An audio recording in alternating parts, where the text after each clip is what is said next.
My name is Maya Collins. I'm 30 years old, and for most of my adult life, I believed being the dependable daughter meant staying quiet while everyone else leaned on me. I paid bills no one admitted existed. I covered emergencies that were never really emergencies. I smiled through family dinners where my money was welcome, but my voice was not. Then one afternoon, in the middle of a Mother's Day brunch I had arranged and paid for, my mother looked at me like I was a stranger begging for attention. Her voice cut through the table so sharply that even the server froze. She said I had never done anything meaningful for this family. Then she told me I was useless, that they had never needed me, and that I should leave before I embarrassed myself any further. Nobody defended me. Not one person. I did not scream. I did not throw the truth across the table. I simply placed my napkin beside my untouched plate, picked up my purse, and walked out. What they did not know was that my silence was not weakness. It was the beginning of the end. For 1 month, no one called to ask if I was okay. Then my brother's number flashed across my phone, and the first words out of his mouth were not an apology. He sounded panicked and asked why his school said the payments had stopped. I looked at the screen, finally understanding exactly what I had been to them, and I said, "Ask the family I supposedly never supported." After that, I removed every card, every account, every safety net connected to them. And within 48 hours, the family that claimed it never needed me began to collapse. Before I tell you what happened after I walked away, tell me this. What time is it where you are right now, and where are you watching from? I want to know how far this story travels. For years before that Mother's Day brunch, I had been the person who fixed problems nobody else wanted to name. I did not start out wealthy. I did not wake up one morning with a business, a house, and enough savings to rescue everyone. I earned every piece of my life the hard way. In college, I had a scholarship, 2 part-time jobs, and a used Honda that made a grinding sound every time I turned left. I studied veterinary care because animals were the one thing that had always made sense to me. They did not flatter you when they needed something. They did not pretend love was the same as ownership.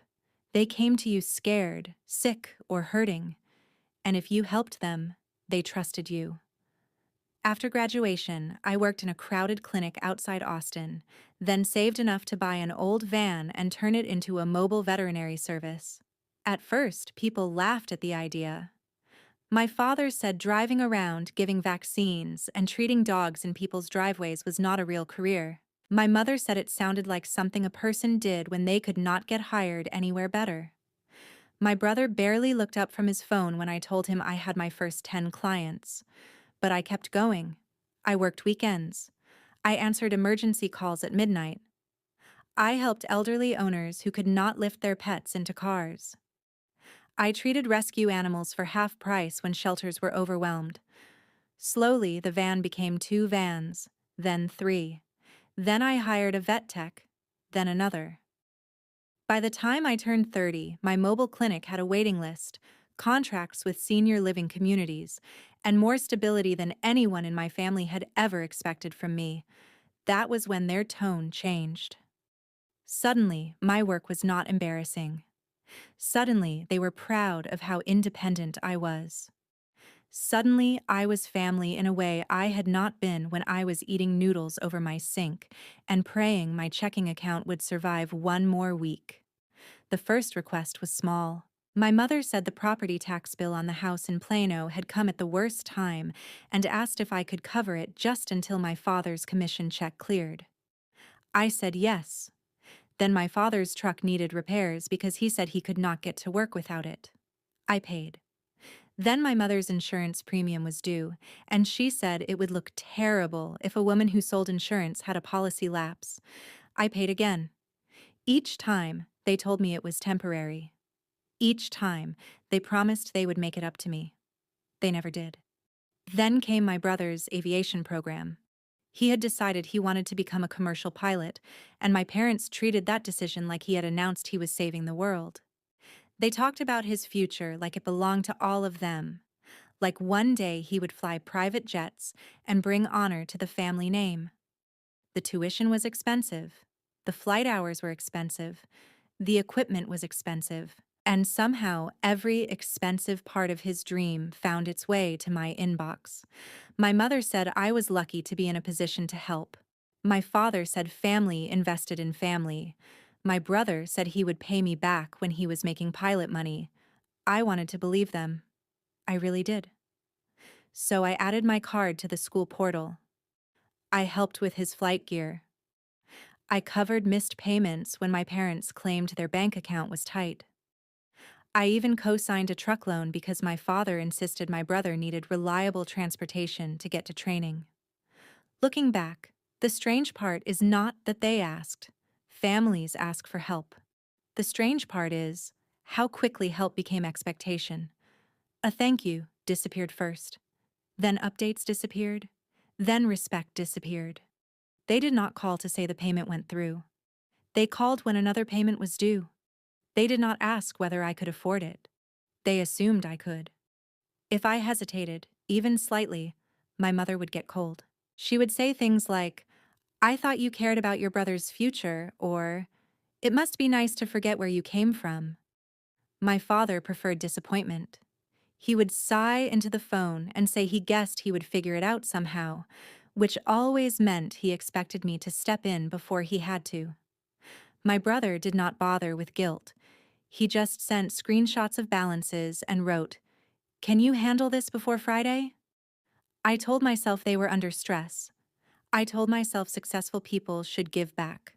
I told myself love sometimes looked like carrying more weight. But deep down, a part of me knew the truth. I had not become their daughter again. I had become their safety net. And the worst thing about being a safety net is that nobody notices you until they fall. The Mother's Day brunch was supposed to be simple. That was what I kept telling myself as I drove from Austin to Dallas that morning with a boxed cake on the passenger seat and a bouquet of white roses wrapped in paper behind me. Simple brunch, simple smiles, simple 2 hours. I had booked a table at a steakhouse my mother loved, the kind with leather booths, polished glasses, and waiters who called everyone ma'am. She liked places like that because they made her feel important. I had paid the reservation deposit 2 weeks earlier. I had ordered the cake from a bakery she followed online. I had even called ahead to make sure they could bring out flowers after the meal, because she loved little public moments where people looked at her and clapped politely. When I arrived, everyone was already there, and for a second I let myself believe it might be a peaceful day. My mother smiled when she saw the flowers. My father nodded at me like I was an employee who had delivered something on time. My brother was scrolling through flight school videos on his phone, barely lifting his head when I sat down. I tried not to care. I asked about his training. He talked for 15 straight minutes about weather patterns, aircraft maintenance, and how his instructor said he had natural instincts. My mother glowed as if every word came from a future celebrity. My father told the waiter that his son was going to be a pilot, and the waiter smiled because that is what waiters do when customers want to be admired. Then my mother started telling the table how proud she was that our family had always worked hard for everything we had. That sentence sat in my chest like a stone. I looked at the menu, then at the cake I had paid for, then at my brother's watch, which I knew had been bought with a card payment I covered after he called it a graduation expense even though he had not graduated from anything yet. I did not want to ruin the day. I did not want to fight. So I waited until after the main course, when the waiter had cleared the plates and my mother had finished accepting compliments for the flowers she had not bought. I leaned closer and said quietly that I needed everyone to start planning for their own expenses over the next few months. I explained that my clinic was expanding, and I had payroll, vehicle maintenance, insurance, medical equipment, and a new route opening for senior communities. I said I could not keep covering every emergency without notice. I said it gently. I said it like a responsible adult talking to other responsible adults. My mother's smile vanished so fast it was like someone had turned off a light. She stared at me across the table and said, "Are you seriously bringing up money today?" I told her I was not trying to make the day about money. I just needed them to understand the situation before the next payment cycle. My father shifted in his seat and muttered that timing mattered. My brother finally looked up, but only because his future had heard a threat. He asked if this was about his school. I said it was about all of it, not just him. The house expenses, the insurance, the truck, the flight payments, the backup cards. I said I love them, but love could not mean one person quietly paying for everyone forever. That was when my mother laughed. It was not a warm laugh. It was sharp and ugly. The kind of laugh meant to embarrass you before the words even arrive. She said, "You always do this, Maya. You act like you are carrying the whole world when all you have ever done is make things harder." I froze. People at the next table glanced over. I kept my voice low and told her that was not fair. She leaned forward, her face turning red, and then she raised her voice enough for the whole room to hear. She said I had never contributed a thing to this family. For a second, I thought I had misheard her. I truly did. Not because the words were complicated, but because my brain refused to accept that the woman whose bills I had been paying could say that while sitting at a table, I had reserved with money from my own business. I looked at my father. He looked away. I looked at my brother. He picked up his glass and stared into it like the ice had become fascinating. My mother kept going. She said I was always dramatic, always trying to make everyone feel guilty, always desperate to be seen as special. Then she said the sentence that made every sound in the restaurant fade behind a ringing in my ears. "You are useless. We never needed you. Stop embarrassing yourself and leave." There it was. Not a mistake. Not a misunderstanding. A verdict. I felt something inside me go still. Not break, exactly. Breaking sounds violent. This felt quieter than that, like a door closing in a house no one knew was empty. I wanted to tell her about every invoice, every late night, every payment confirmation, every time I had chosen their comfort over my own peace. But I knew what would happen if I did. They would call me emotional. They would say I was ruining Mother's Day. They would twist the truth until I looked cruel for mentioning it. So I did not defend myself. I folded my napkin once, placed it beside my plate, stood up, and picked up my purse. My mother looked satisfied, like she had won. That was her first mistake.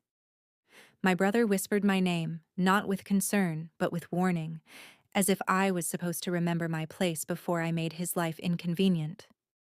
I looked at him, then at my father, then at my mother.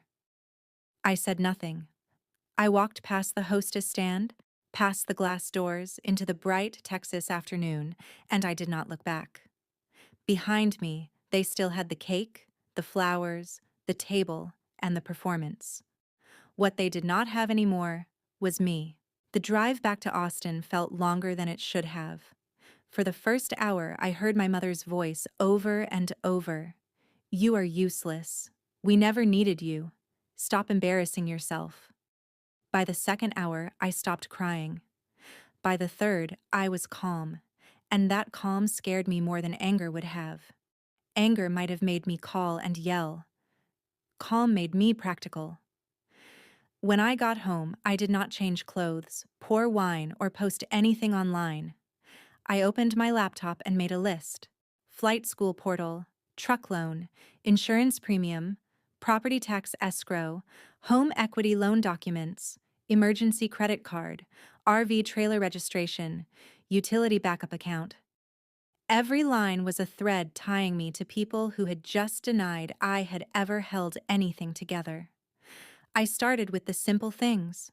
I removed my card from future flight school payments. I did not reverse anything I had already paid. I simply stopped funding it. I removed myself from the truck loan autopay and requested written confirmation of my obligations. I canceled the backup card attached to my parents' utilities. I changed passwords on every account my mother had access to. Each step was legal. Each step was quiet. Each step felt like cutting a rope I had mistaken for family. The complicated items went to my attorney, Priya Shah. She had handled contracts for my clinic and knew how to read fine print like a weapon. I sent her the home equity loan documents, RV title, bank transfers, insurance receipts, and messages where my parents promised repayment. I wrote, I need to know what I can end, what I can reclaim, and what I should not touch without legal guidance. She answered the next morning. I was wondering when you would finally ask. That sentence hit me hard. It meant someone else had seen the pattern before I was ready to name it. For the next few days, my phone stayed strangely silent. No apology. No message asking if I got home safely. My mother did not call. My father did not call. My brother did not call. At first, the silence hurt. Then it explained everything. They were not worried they had lost me. They were waiting for me to return to my role. They thought I would cool down, feel guilty, and turn the money back on before anything important came due. I packed a small bag, put my clinic manager in charge of non-emergency operations, and drove west. I booked a quiet ranch Airbnb outside Santa Fe, a place with a porch, wooden floors, and a view wide enough to make my problems feel smaller. The first night, I sat outside with my phone face down. The silence felt strange. I kept expecting a demand, a crisis, a new bill disguised as family. Nothing came. The next morning, I drank coffee from a chipped blue mug and realized how tired I had been. Not just physically tired. I was tired of being useful. Tired of being the person who could never have a hard month because everyone else had built their good months around my sacrifice. For almost 4 weeks, I stayed mostly unreachable. I checked in with my clinic. I answered Priya. I ignored everything else. No one truly reached out. No apology came. Then, exactly 1 month after brunch, my brother called. Once, twice, 5 times. Then he texted, Maya, answer. It is about school. I stared at those words for a long time. Not, are you okay? Not, Mom went too far. Just, it is about school. The system had finally noticed the missing wire. I let the phone ring one more time before I answered. I did not sound cheerful or angry. I simply said, What is it? My brother's voice came through tight and fast. He asked why the school said his payments had stopped. Not how I was doing. Not whether I was still upset. Not whether he should apologize for staying silent while our mother humiliated me. His first concern was the money. That should have hurt, but mostly it confirmed what the last month had taught me. I asked which payment he meant, though I already knew. He said the aviation program had sent a notice that his next training block could not be confirmed until the balance was resolved. His instructor had warned him that missed payments could push him to the back of the flight schedule. He said I needed to fix it before Monday because he could not afford to lose hours. The word afford almost made me close my eyes. He could not afford to lose hours, but I had been affording everything else for him. The tuition, the plane rental, the testing fees, the simulation lab, the equipment, and the truck that carried him to training. I asked if he had talked to our parents. He snapped that this was not about them. I said it was absolutely about them. He told me not to be dramatic. There it was again, the family word for truth that made them uncomfortable. I looked out over the porch and said, Ask the family I supposedly never supported. He went quiet. Then he exploded. He said I was punishing him for something Mom said. He said his future was on the line. He said real family did not pull support without warning. I reminded him that I had warned everyone at brunch. I had said I needed them to plan for their own expenses. I had said I could not carry every bill forever. In response, our mother called me useless and told me to leave. He said she did not mean it like that. I asked how she meant it. He said I knew how mom got when she was embarrassed. I said I was the one she embarrassed. He had no answer, so he said dad was going to be furious. I told him dad could be furious with the bank, the school, the lender, or himself. I was no longer accepting unpaid family labor. His voice dropped then. For the first time, I heard fear under the entitlement. He asked what he was supposed to do. I said, pay for your own training, apply for aid, work at the airport, delay the program, do what everyone else does when they want something expensive. He said I was being cruel. I said no, I am being honest after years of being convenient. Then I ended the call. My hands were shaking, but not from regret. Within minutes, the family group chat started lighting up. My mother wrote my name in all capital letters. My father demanded that I call him immediately. My brother sent messages saying this was insane. I did not answer. I opened my laptop and removed every saved payment method still attached to their accounts. I deleted shared access to my receipt folder. I removed my mother as an authorized user from an emergency card she had promised to use only when serious, then used for groceries, salon deposits, and a weekend hotel booking she called necessary for stress. I changed the insurance portal password, removed auto transfer permissions, and emailed Priya with the subject line, "It started." Her reply came 20 minutes later. Good. Do not engage emotionally. Save everything. So I saved every text, voicemail, and threat disguised as concern. That night, I sat on the porch until the stars came out. For years, I had confused peace with everyone else being okay. But peace was not keeping everyone comfortable. Peace was finally refusing to disappear inside their comfort. By morning, the first real consequence arrived.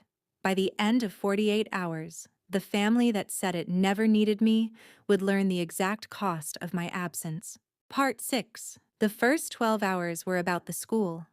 My brother's aviation portal locked his next flight block because the balance had not been paid. He had been scheduled for a training sequence that required instructor availability, aircraft reservation, and weather clearance. Without payment confirmation, his slot was released to another student. He sent me a screenshot with 3 question marks, as if punctuation could shame me back into obedience. Then he called again. I let it go to voicemail. His message started angry and ended scared. He said I did not understand how competitive the schedule was. He said losing flight hours could delay his certification. He said if I cared about his future, I would stop playing games. I saved the voicemail and did nothing. By hour 18, the truck lender sent a warning. The payment normally came from an account my father controlled, but when it ran short, my card covered the difference automatically because I had agreed years earlier to be the emergency backup. Back then, my father called it a technicality. With my backup removed, the lender contacted him directly. He called me 6 times. His voicemail was pure outrage. He said my brother needed that truck, that I was attacking a young man's career, that I was acting like a spoiled child with money. I listened once, saved it, and sent it to Priya. She replied, "Let them talk. We will use their words if needed." By hour 24, my mother finally panicked, but not with an apology. She texted that Mother's Day had been emotional and mature people did not weaponize a single conversation. A single conversation. That was what she called years of taking, public humiliation, and the moment she said they never needed me while sitting in front of a cake I paid for. Then her insurance premium bounced. That mattered to her because she sold insurance for a living and built her image on stability, family protection, and responsible planning. Now her own policy had a payment issue, and she no longer had access to my card to hide it. She called from a blocked number. I answered because I wanted to hear which version of her would appear. She did not say sorry. She said, "Fix this before people start asking questions." I asked if she was worried people would learn her daughter had been paying the bills that kept her image intact. She went silent, then called me cruel. I told her, cruelty was calling your daughter useless after depending on her for years. Then I hung up. By hour 36, Priya called. She had reviewed the home equity loan documents and repayment messages. Years earlier, my parents had needed help after a plumbing issue damaged part of the house. They called it protecting the family home. My father promised in writing that my contribution would be repaid when he refinanced. He never refinanced. He never repaid. Instead, they described the renovation like something they had achieved through discipline. Priya said there was a clear paper trail, transfers, messages, and signed acknowledgement. She could issue a formal repayment demand and protect my claim before they tried to move assets or twist the story. I told her to proceed. By hour 40, the social media performance began.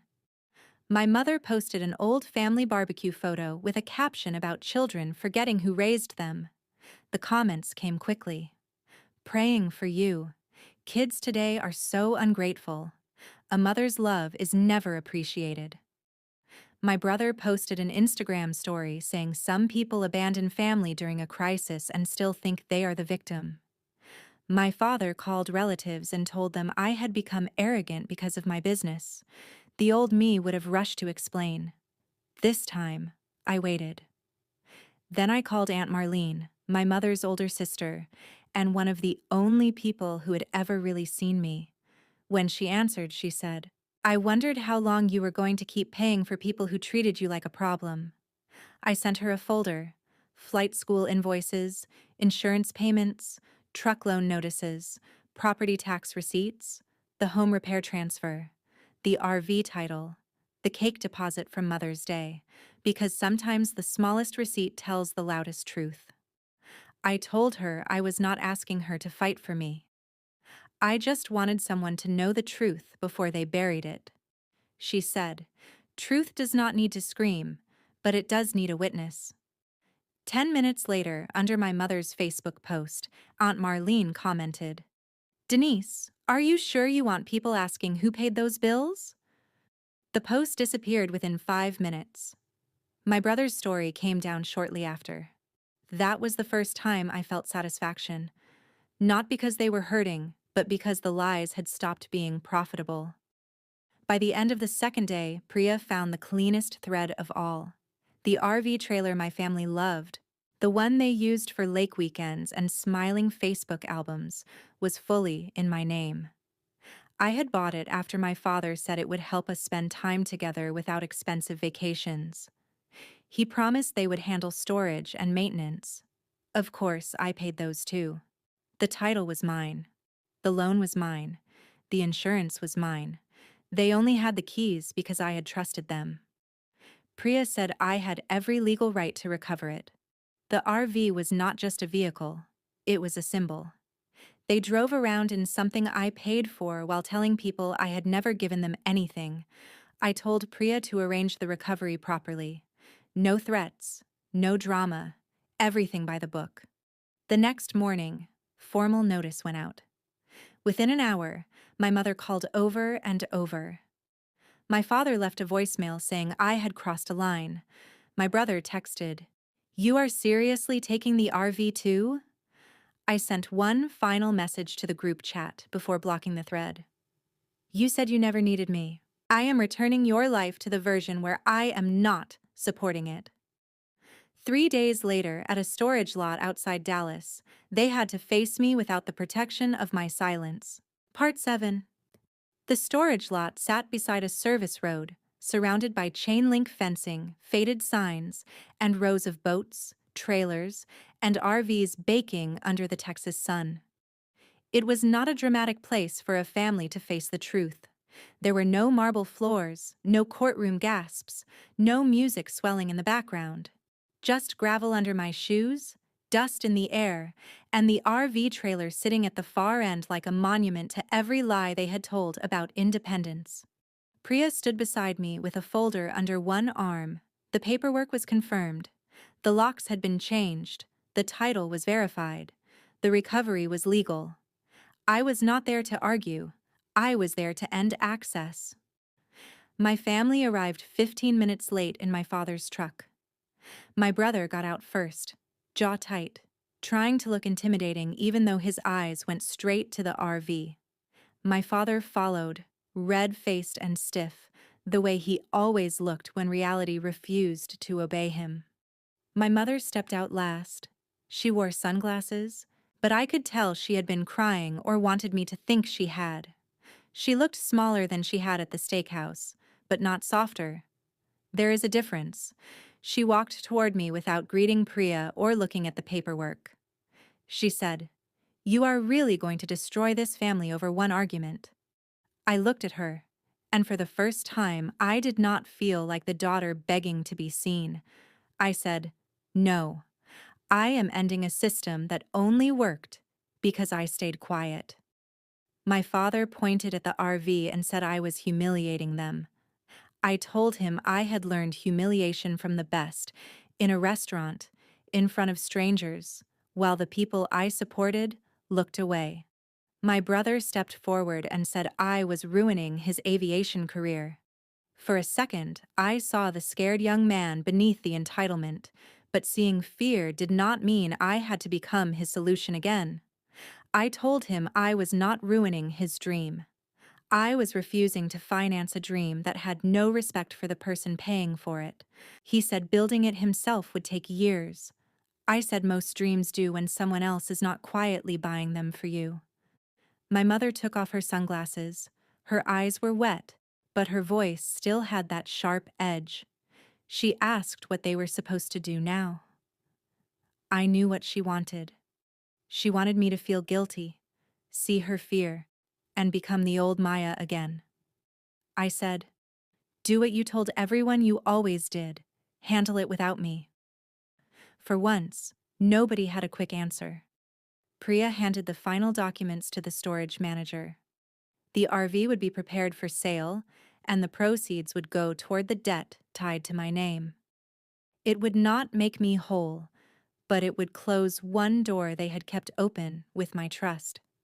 My father said I would regret this when I had no family left. I told him I had spent years surrounded by relatives and still felt alone. Being alone honestly sounded better than being used loudly. My mother flinched, but she still did not apologize. That was the final lesson she gave me. Some people are not sorry when they hurt you. They are sorry when hurting you stops working. Over the next few weeks, the consequences became real. My brother lost his preferred training schedule and took a job with an airport ground crew to keep his aviation dream alive. For the first time, he was near planes without pretending someone else should pay for his place in them. My father had to negotiate directly with lenders he used to avoid by letting my money fill the gaps. My mother lost several clients after her polished family image cracked. Not because I exposed every detail, but because the version of herself she sold could not survive one honest question. The house in Plano did not vanish overnight, but the legal claim forced them to refinance under pressure and give up the fantasy that they could build comfort on unpaid promises. They were not destroyed. They became responsible. To them, it probably felt the same. As for me, I went back to Austin and put my energy where it belonged. My clinic expanded its senior pet care program, and I redirected what would have been my brother's next training payment into a small scholarship for veterinary technician students.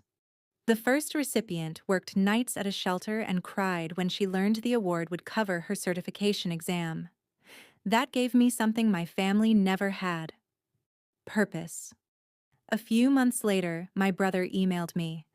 The subject line was, "I am sorry." He wrote that working at the airport had shown him how many people fought for opportunities without anyone paying their way. He wrote that he had been selfish and should have defended me at brunch. Maybe he meant it. Maybe life had finally made regret convenient. I did not answer that night.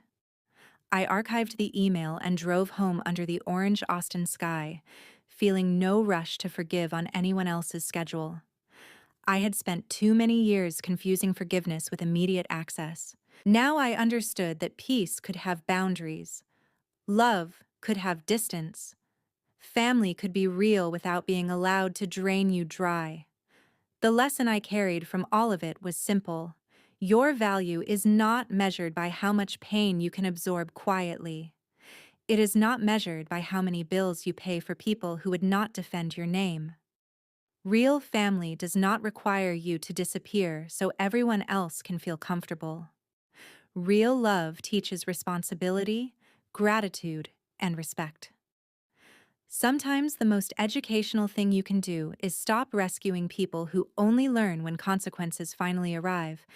I did not walk away because I hated them. I walked away because I finally understood that being useful was never the same as being loved. The team behind Revenge Broken Trust is working hard to create meaningful, emotional, and well-crafted stories that can connect with viewers.